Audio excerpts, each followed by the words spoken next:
家好，今天出来骑行晚了一些啊，都已经到了下午接近黄昏的时候。今天呢，我在网上看到了几个有关广州交通的一些变化的事情，也就是说，到了年底了呢，很多的工程啊就到了验收，然后呢就开始启用的时候了。首先呢，就是我们上次也走过的深中通道啊，它到南沙呢有一条支线，原本呢就命名为深中通道南沙支线，但现在呢好像改成了这个深中通道南沙联络线啊，不管叫什么名字呢，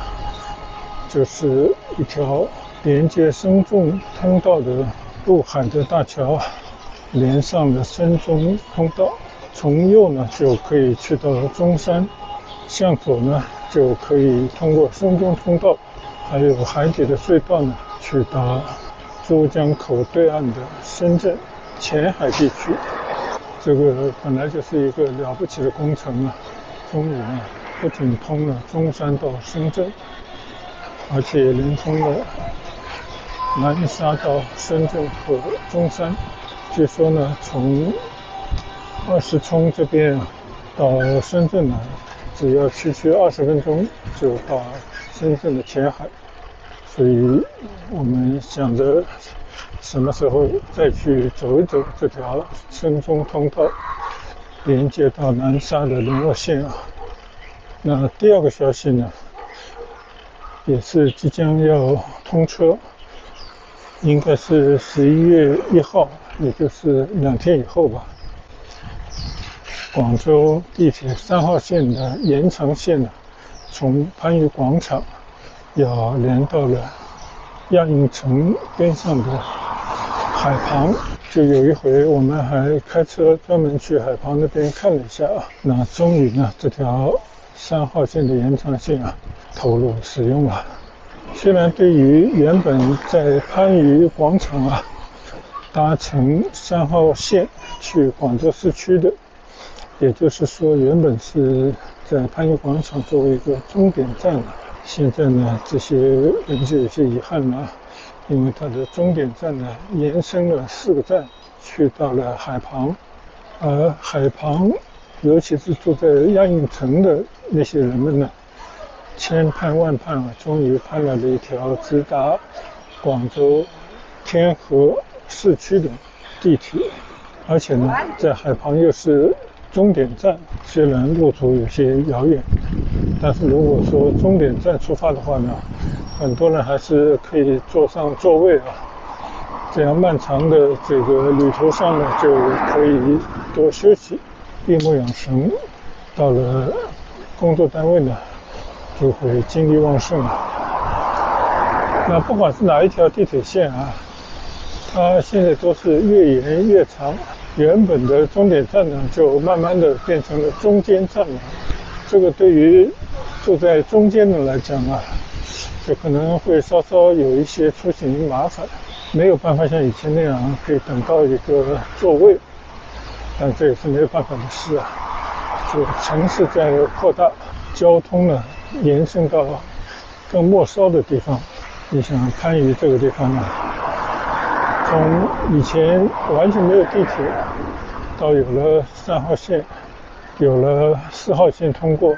更有了18号线一直去到南沙，还有就是我住的祈福新村门口呢也有了22号线，但仅此这些肯定还是不够的。所以根据新的地铁的规划，第4期的地铁的申报又要到来了。根据现在大家这个公布出来的一些信息呢，就祈福新村这边的市广路站啊，将要迎来另一条南北大通道，南北向的地铁26号线啊，据说从沙湾那边呢一直去到广州的北郊，而且沙湾并不是终点，还会延伸到佛山去。现在呢已经进入到环境测评这个环节了。另外呢，据说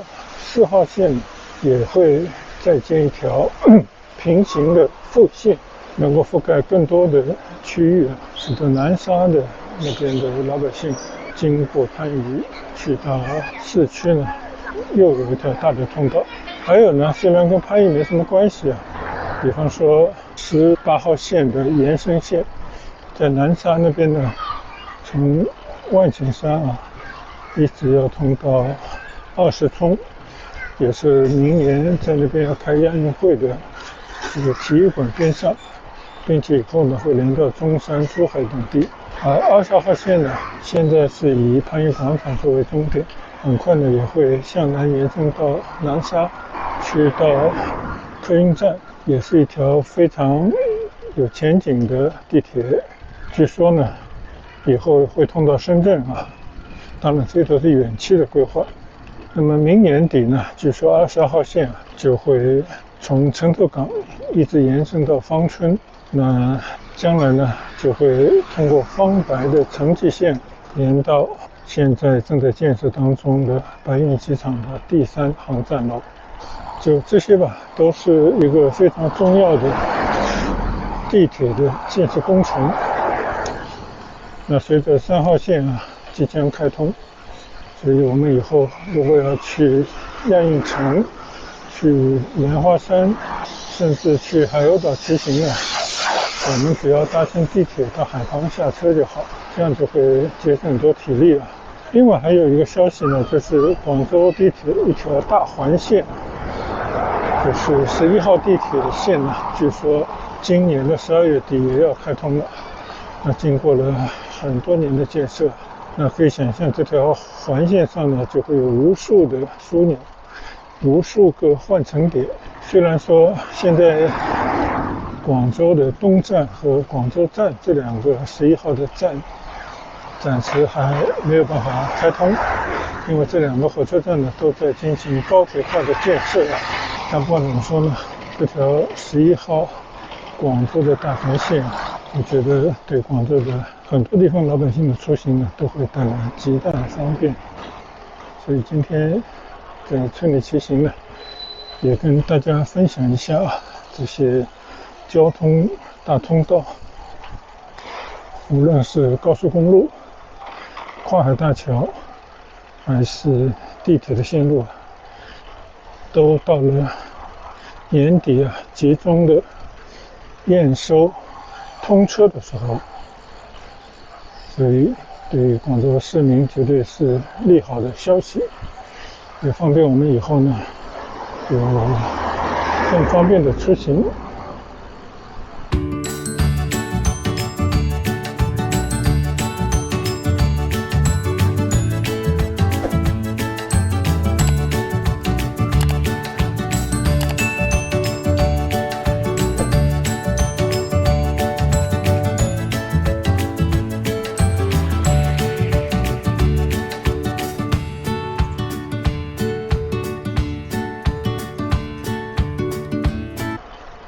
今天呢，我早上也碰到了一件怪事虽然我放在YouTube上面的视频观看的人不多，都是一些粉丝铁杆粉丝，他们每天呢都会在我的视频发布的同时就会进行观看，并且呢都会点赞我今天早上起来看到我今天早上7点半发布的视频呢，确实也是一如既往，有些老朋友他们呢就在观看之后给予了不少点赞。但是奇怪的是呢，大概过了几个小时我再倒回去看一看的这些数据的时候呢，就发现这些点赞都被取消了。那有时候呢，我知道有些人可能会因为误触，就点了赞以后呢，他也会取消，或者呢，也有人觉得你这个视频质量一般一开始看的时候觉得挺好，但是过了一阵子呢，因为你的内容不够吸引人，所以呢，他也会取消点赞这个都是没问题的。但是呢，大量的一下子就把这些原本点赞的地方呢突然归零，我就觉得挺纳闷的。而且这种情况呢也不止发生一回两回了。虽然我自己觉得我的视频做的质量肯定是不如有些做得好的，但是毕竟也是认认真真在那边做，而且也做了很久，但是粉丝的量呢一直就比较低啊。当然我肯定只是从自己身上去找原因了，就觉得可能是我在那边质量做得不够高，题材选得不够好，所以呢涨粉就比较慢，我也都能接受。再说呢，老实说我也不是为了粉丝来做这些视频的，我只是为了给我的自己的健身骑行来增添一些乐趣，同时呢也让自己每天呢这个手脑并用啊，一边健身来锻炼一些脚力，增加一些体力啊，进而达到身体的健康。同时呢也是通过来做一些这样的视频，让自己呢每天可以动动脑筋，使得脑子呢不会很快的老化，就大概就是为了这个主要的目的吧。但是呢确实我也觉得挺奇怪，因为这种突然掉粉，突然就很多人点赞以后啊，就又被清零的这种事情，我已经经过了很多回了。那我今天呢也是在网上就是搜索了一下，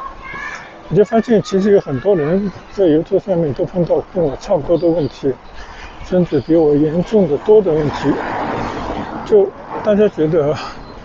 YouTube 实际上采用的虽然说是一种算法，但是呢它把这些 AR 人工智能的很多的技术呢就运用到怎么来控制，比方说它通过一些算法让某些题材他感兴趣的，为他能够带来更多商业价值的这些视频呢推到前面啊，就所谓的推荐。那同时呢他把那些他认为就有些题材可能占用空间，但是呢又不能给他带来更多收益的视频呢，他就通过给你降粉，让你减少粉丝，然后控制你这个关注订阅，就他可以在这方面做很多的事情来做出某种调节，就影响到你这个人创作的欲望，同时呢也让很多人知难而退啊，就不要把那些他认为无用的视频占用他太多的宝贵的空间。当然这个也是大家的一种臆测，大家也真的不是特别明白他后台到底是怎么处理的，也就是说并没有什么特别的证据抓住他就这么干的啊。但是我看到网上有不少人写了这样的帖子，说的有板有眼，所以呢这确实让我有些怀疑。因为好歹我也做这个视频做了好几年了吧，虽然这个整体质量呢是一般般的，这一点我也承认，但是确实做那么长的时间，这些粉丝才区几百，在某种意义上肯定也是说不过去的。那这到底其中的原因为何呢？这个我也不好妄加揣测，只是呢总是有小小的怀疑吧。就是现在这个现代社会，特别是在网络上啊，到处都有一张无形的手，它就利用这种高科技 AR 自动算法等等呢，跟背后的一些商业逻辑挂钩。就你只要不入它的法眼，或者你没有办法通过自己极为优秀的一种高质量的视频来脱颖而出的话呢，其实很多人在这个里面也都是一些陪衬，就当个陪客而已，所以你很难得到你更多的关注，因为他推荐或者不推荐，或者他可以通过一些开关来让原本可以让大家都可以看到的这些视频呢，结果变成看不见了。这种情况呢应该也是有这种可能性的吧。所以我们有时候也会感觉啊，在这个科技面前啊，有时候真的你要是不能够完全对齐就是他们的这种需要的话，就这种商业的利益如果说你跟他没有太大关系的话，你自然会边缘化，自然会连最基本的展示的权利都会失去，更不要说增加多少粉丝，让更多人能够看到你的视频啊。就只是我有这样的一种怀疑，有这样的这种感受，就趁着在圈内汽车呢，也就拿出来跟大家随意的聊聊。那我们也知道啊，无论是我们在这个头条，还是在 YouTube 上，还是现在大家很火的短视频的平台上，都面临着同样的问题，就是这些网站啊，就好像很了解你，就他们会经常的推一些好像你喜欢的、你会动心的这种内容给你，甚至呢，你只是在一个手机边啊，当然是在有连着网络的时候，说了某些话，表现出你对某些内容的关心的时候，它就会给你立马推送过来你可能感兴趣的内容，你都会觉得很惊讶，就觉得你完全是被一种监控的状态，就是无所不在的有一种麦克风啊，就是能够通过你的说话声音来辨别、了解你的兴趣爱好，那就会投其所好来推送你有可能感兴趣的内容。那这种呢，就已经让人感觉生活在这个世界上面，除非你彻底摆脱这种网络，否则呢，你在使用网络过程当中，其实你是一直处于一种非常不安全，就你的隐私呢，不断的被你的窥探，最终呢，能够分析出来你这个人的喜好。当然，现在大部分的情况是跟商业就结合在一块，它只是推送一些你感兴趣的东西，让你产生消费的冲动。那这些呢，我觉得还好。那么你如果能够控制住自己购物的欲望的话呢，大概你也不会荷包受损。但是从另外一个意义上来讲，就是你的很多喜好，特别是对生活的态度，以及呢你对这个世界的看法，包括你的政治倾向等等都有可能会被人家收集。那最后他们在背后到底做什么样的文章，会对你带来什么样的这种困惑或者伤害的话呢，我们目前还不得而知。但是你想到这种可能性呢，你就会不寒而栗，就会产生恐惧的感觉。就这是现代的社会走到这种时代，这种高科技它给大家带来了很多的方便，更多的信息，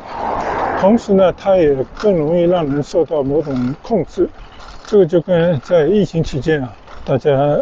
对这些行程恐惧的理由之一，就是因为你的行踪、你的隐私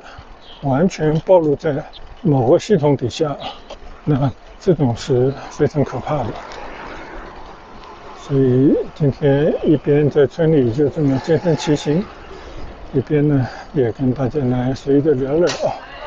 就我不知道大家在现实生活当中有没有如同我一样的感受，就是你的个人的信息呢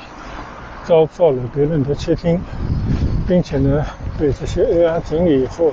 就变成了控制你的，或者引诱你消费，甚至掌握你行踪，还有更多可怕的这种事情有可能发生的一些技术那在这样的一个到处被人家窥探，然后你就变得有些行为你必须要自律，甚至有时候有些事情你不敢去干，有些话你不能随便瞎说。那我觉得在这样的一个被严密的这种 AR 网络笼罩的这样的世界，